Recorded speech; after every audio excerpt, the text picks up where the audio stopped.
Hey,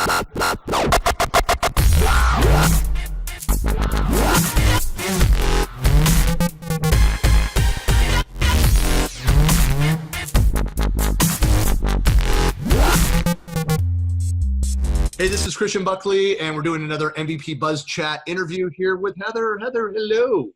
Hello, Christian. How are you?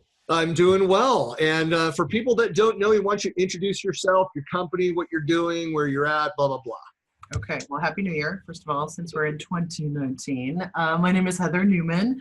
I am CEO and head Maven of Creative Maven, and we're a virtual consultancy helping out folks with marketing, mostly in the tech and entertainment space. And then I also play as the CMO and co-founder of Content Panda, and we have a on-demand in context application for Office 365 and SharePoint.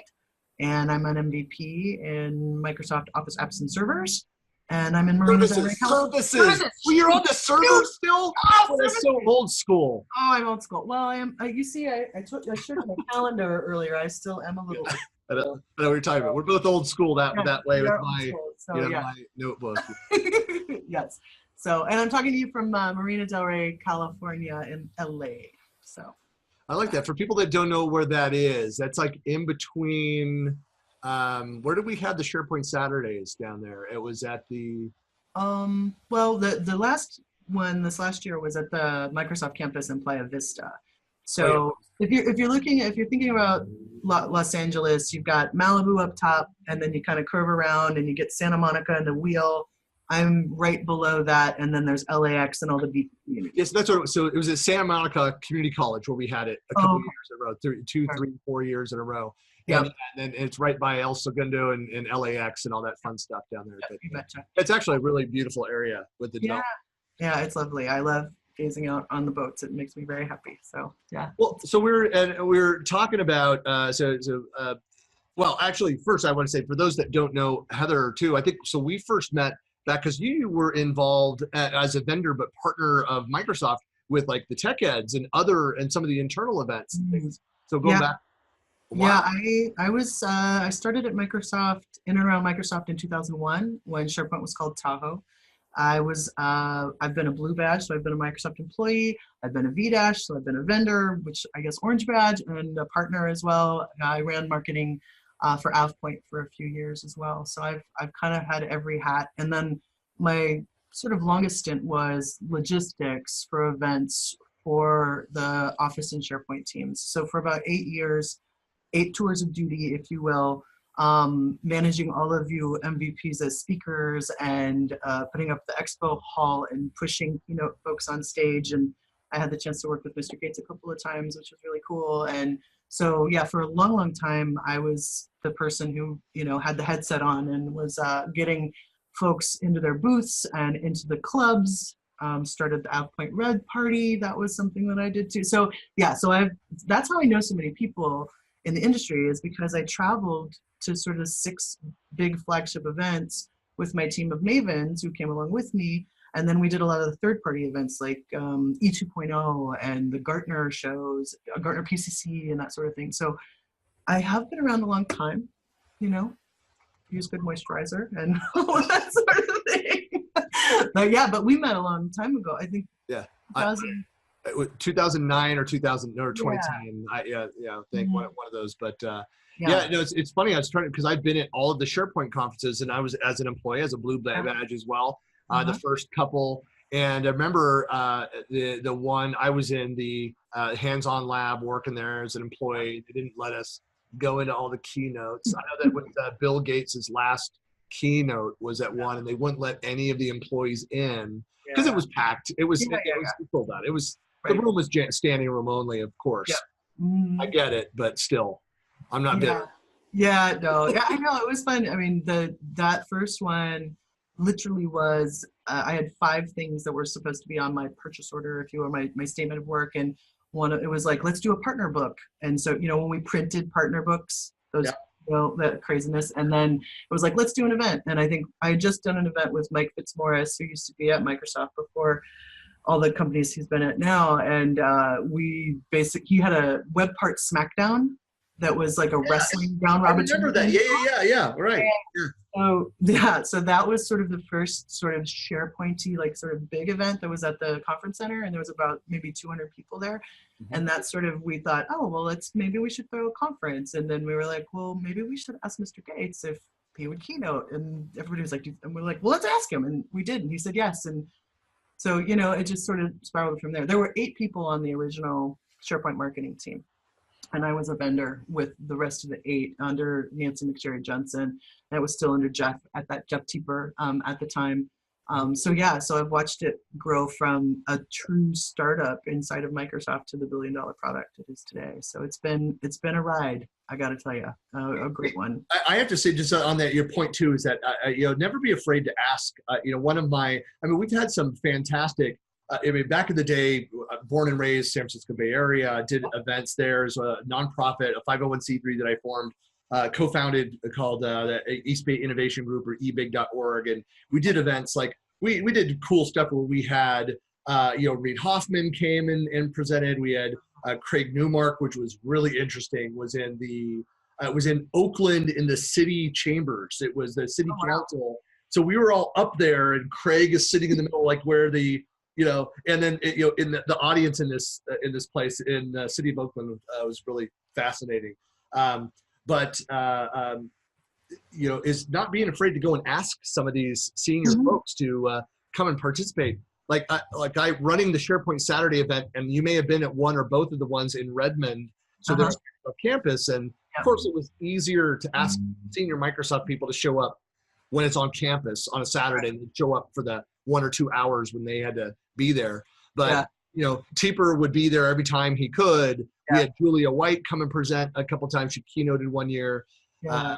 But it's always cool just to go and ask, and a lot of these folks, if it works out, if they're not already scheduled for something, completely, they will say yes. I mean, you know, with him, he was like, of course, you know, and he did. Remember, we did the Office System Developer Conference way back in the day too. I remember that one. Wow. Yeah, we had him for that too. And he, you know, and back in the day, he would drive up in his Toyota to the conference center, you know, and you'd have his team that were like, I can't remember what his code name was though, but they were like, da-da-da's in the building, you know, kind of thing. But he would like literally park the car, walk into the building, do his thing. It was like, and he always remembered my name, always, whenever I worked with him. He was amazing. He was like, how am I doing, Heather? I'm like, on the money, sir. And he's like, that's what we like. And he'd go back out, drive away, whatever, you know, like it was super cool. But, you know, Julia, for example, she was, you know, came by the Diversity and Tech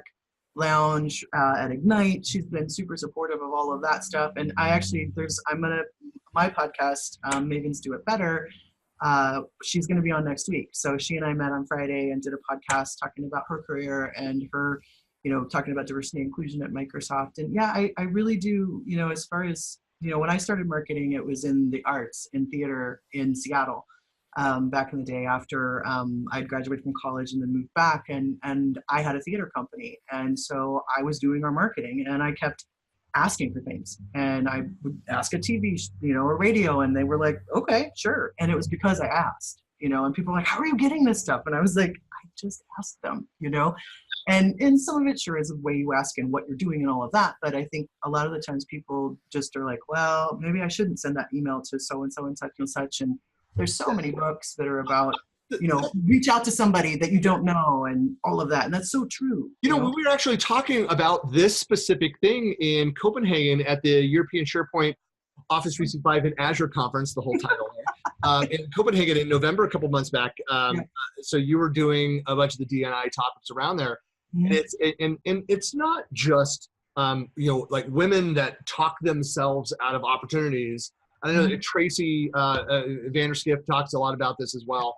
But you know, it's funny that just, I think human beings that if you have any degree of humility in your body, you know, but that we talk ourselves out of a lot of things where we disqualify ourselves without, it's like, look, there's nothing wrong with asking the question and hear somebody say, look, no, I'm not available to do that or to participate. Or they say, you know, oh, what would happen if they said no to my request for something? You know, it's, you know, you have to, in a lot of things in life, like put yourself out there. You can't self-edit, stop yourself from going and trying things. Yeah, I mean, we talk about in a lot of the diversity and inclusion, talking about the lizard brain and talking about, the I won't say the bad word. I was going to say the crappy voice in your head, and we all have it. It doesn't matter who you are, male, female, whatever. It's just, we all have that voice in our head, or that one sentence that we go back to that somebody said to us that really bugs us. And sometimes you deal with it through whatever various ways you have, and sometimes you don't. And it sort of sits there, right? And so I feel like, yeah, a lot of the times we do sort of put ourselves down and don't think that we're allowed to do X, Y, Z, or reach another rung on the ladder because of that. And it's unfortunate because people are human, and they love, also, people love talking about themselves and sharing information and sharing stories and all of that stuff. So most of the time, if you go at them, it's about how you go at them. If, like for the podcast, I wasn't like, can we do this tomorrow? You have to understand that somebody, depending on who they are, we have lives and people are busy. And so you schedule them into what you're doing, and you are smart about how you ask them as well. Yeah. Right? So. I always ask about, I'm available this afternoon. I do that. It's funny. There is a way to ask that too. You say, look, I said, I'm wide open, as early as today, all next week, like whatever, what's best for you. And sometimes people do come back and be like, actually, I do have a couple hours this afternoon. It would probably be good while it's top of mind, Absolutely. And it works out.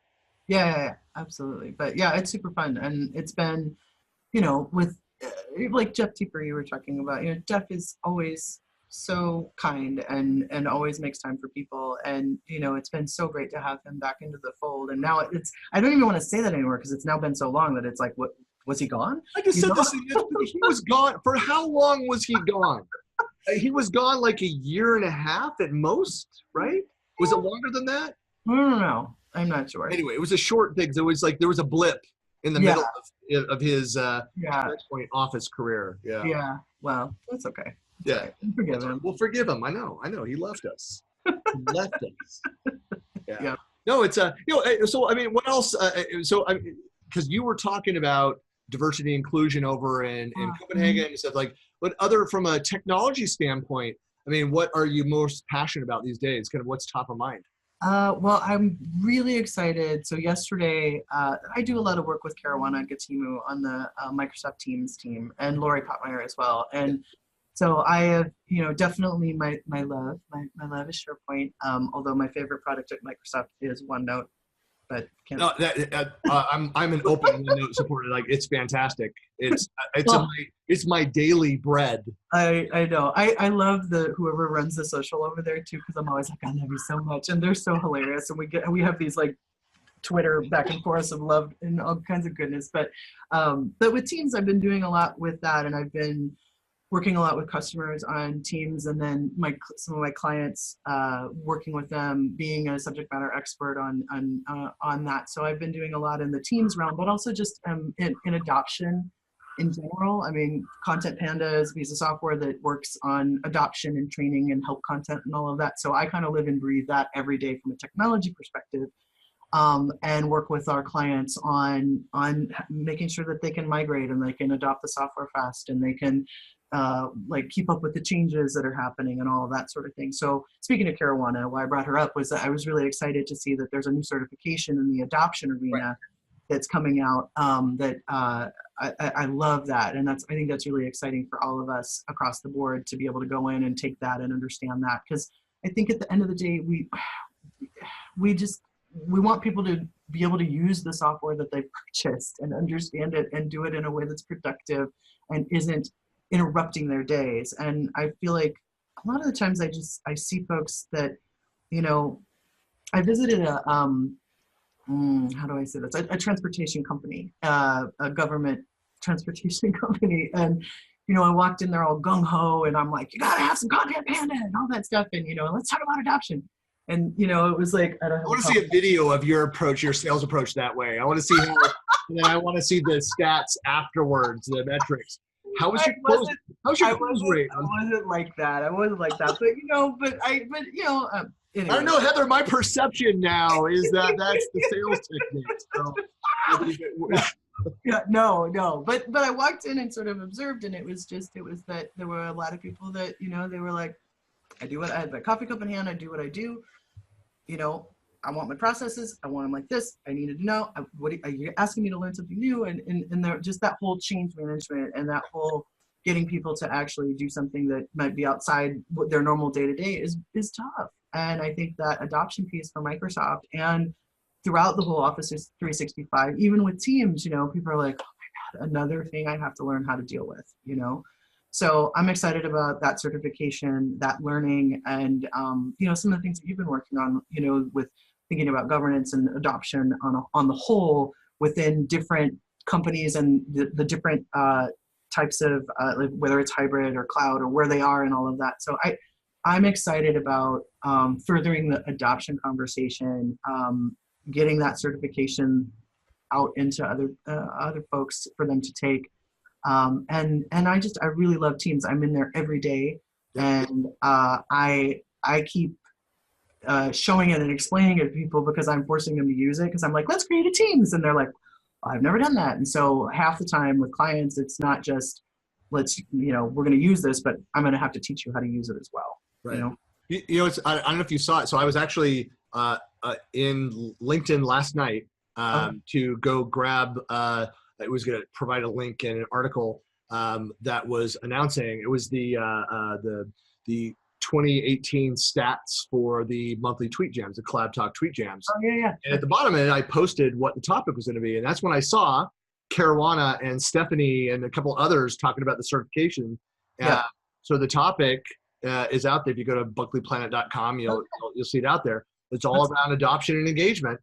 And awesome. It just happened. I'm like, Kismet, hey, that's super cool. And so Caruana's like, hey, I'm on it. Like, I'll see you there. And Stephanie is just like, I'm on it. And so it should be a great discussion. The questions are already out there. If you go take a look at, any of the monthly tweet jams, if you go just to tweetjam.collabtalk.com, you'll be able to find it, or to buckleyplanet.com and you'll find it there. But it's it's a great topic, and hopefully you can join us. It's January 29th, so Tuesday the 29th at 10 or 9 a.m. Pacific.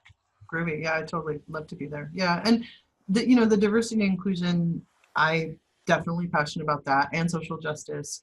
Those are passions of mine, and last year, one of the highlights of my year last year was, I got to moderate a panel at Comic-Con about social justice and superheroes and stuff, and I'm talking with them and working with them a little bit more. And so it's funny, the technology has my theater background and upbringing, if you will, and then my technology sort of college and the master's degree years or whatever, has led me into this really interesting place in my life where I get to blend theater and technology and the social justice and the diversity and all of that stuff into this melting pot of me as a maven, I guess, and so I get to have these great conversations with people about how technology affects these things, and then it lands in so many different industries and areas, and that's what I'm kind of finding and enjoying, that people are like, what do you do?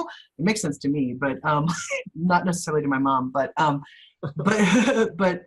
diversity and inclusion, all of those things should be a part of all of our conversations. And I really am excited about the forward thinking that's happening at Microsoft, and how we're thinking about our events, how we're thinking about how we show up at events, and all the great work that was done at Ignite last year. And Shauna Chi did a great job with that, and so many other people were involved with that, and Tracy O'Connell at ESPC, the SharePoint TechCon. So it's great to see those conversations happening, and also them expanding from I still think we need places for women to gather and talk that are focused in that way, but I also believe highly in the male ally, and we have to have everybody in the conversation. It has to be a diversity conversation, for sure. So, people are like, oh, well, I don't believe in excluding men or anybody from these conversations. Right. We all have to talk. We all have to understand stories. And I find that men's stories sometimes can be just as heartbreaking and or, tough you know, and so I feel like some of the things that, you know, I love Daryl did, you know, with Movember and Gavin and, you know, talking about mental health issues and all of that. I like Sonia Cuff's burnout session was was the one that everybody went to, you know? And so I feel like that where we hold each other accountable, but we also lift each other up when we all work in a busy, noisy place, not only with our work, but with our lives, you know? So that to me is what's important, and that we really work on belonging and being connected and helping each other, you know? So. Agreed. I think it's great. It's why I think there's, you know, it's good to see, at least my perspective, and a growing interest in participation. I know that like the women in technology luncheons are always sold out and are huge, but around these topics, and it's not just about, you know, gender. It's No. You know, diversity. It's a diverse topic, you know, across the, but that there is more you know, focus on it. I think it's only a good thing to get people talking about it. Well, less where it's going to be us talking about it as a separate topic and just becomes more of the way that we just talk. It's the change that has to happen, the societal change, the cultural change, and that we stop. Like, look, it's infuriating to me, and slightly off topic here, but it's infuriating every time. It doesn't matter, it's politics or whatever it is. You're talking, you know, the men a certain question, and the women like, what you're wearing. Although I was going to make one point about Julia White. I talked about her leather coat. Yes, that was an awesome jacket, and I was sitting here at that event and turned to someone like, and I don't remember who I was sitting with, but it was like, that's a really cool jacket.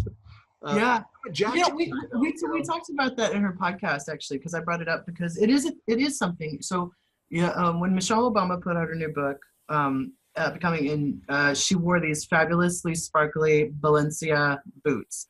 Everybody went bananas, right? And it's, you know, it is, the thing is fashion is part of who we are, not for whoever, right? And it's also, you know, something that can really define you as well. You know, it's like certain people have certain things they wore, you know, for years and years and years, and they're defined by that. You know, we think of the bowler hat as Charlie Chaplin or whatever, you know. But I do think that, you know, yes, is it, you know, what was she wearing, and sort of. And then that's it. Well, yeah, right. Like she wore blah, blah, blah, but then you're not even talking about what she has to say, or, you know, or you bring up a video of somebody dancing and you think that's going to be embarrassing. Like, I'm not to get political, but I thought that was just like, I was like, you know what, every afternoon in my apartment, I turn on some Jamiroquai and I shake it out a little bit because I need a break, and I love that, and I love to dance, you know. And so it's like, for us to pretend that we're not human beings and that we don't care about, you know, what we're wearing and you know, having some fun is absolutely ridiculous. And it bothers me as well. So yeah. Well, I know it's a big topic. It's you know, around that, but it's you know, again, it's great to see that it's being discussed, and it's more and more. And you know, I think Microsoft is doing a lot around that. As you know, so my company did a massive research project, and we're still working with Microsoft diversity inclusion organizations, and it was sponsored initially by Gabriella Schuster, so the sales organization, on the partner side of things. So there's a lot of activity that's happening. So I think this year we're going to see more around that. If people want to get in touch with you, what's the best way to reach you, Heather? So I have a nickname. The Czechoslovakian director in theater school couldn't say Heather, he said Hedda, and so it stuck. So a lot of people call me Hedda. And so my Twitter handle, my Instagram handle is Hedda, Hedda Newman.